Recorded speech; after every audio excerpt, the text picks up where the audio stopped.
Alam mo ba na hindi ka nagtatrabaho ng 8 oras sa isang araw? Minsan, madalas, tinatanggap mo na lang yung 10,000, 20,000 na sweldo sa isang buwan because ang nasa isip mo, 8 oras lang naman. Pero do you know na 21 hours ka putang ina nag-work per day? Because kung 8 to 5 ka, hindi naman pwedeng 7:59 gising ka na tapos nag-teleport ka na doon sa opisina mo. So gigising ka most probably, lalo kung nasa Manila ka, more or less 6 o'clock. So 6 to 8, that's additional 2 hours, no? Kasi mag-prepare ka pa, magbibiyahe ka pa. Ngayon, pag labas mo ng 5, hindi naman pwedeng 5:01, nasa bahay ka ng tangina. So 5 to 7, most probably ang ilalaan mo para makauwi ka from your work to your home. Tapos, eto pa yung malupit. Kung wala naman na work kinabukasan, hindi ka pa naman matutulog na maaga.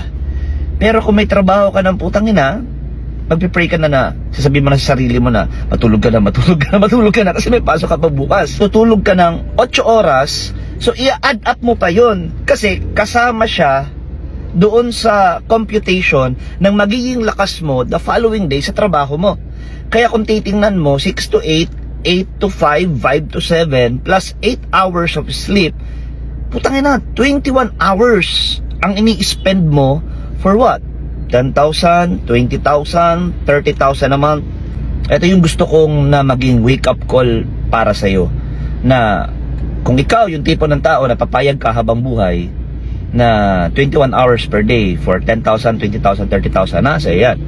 Pero kung ikaw yung putang ng tipo ng tao na ayaw mong ganyan ang mangyari sa'yo hanggang pagtanda mo, you can now have your daytime job and start your nighttime business. Or pwede mo naman na putang na kausapin yung boss mo, boss, meeting tayo. Bakit?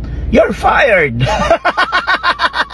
Basta ako, kung iti-trade ko ang 21 hours ko per day, sisiguraduhin kong sulit na sulit at well compensated ako sa kikitain ko. Basta para sa akin, I believe na you deserve more sa kung ano man ang putangin ang kinikita mo ngayon.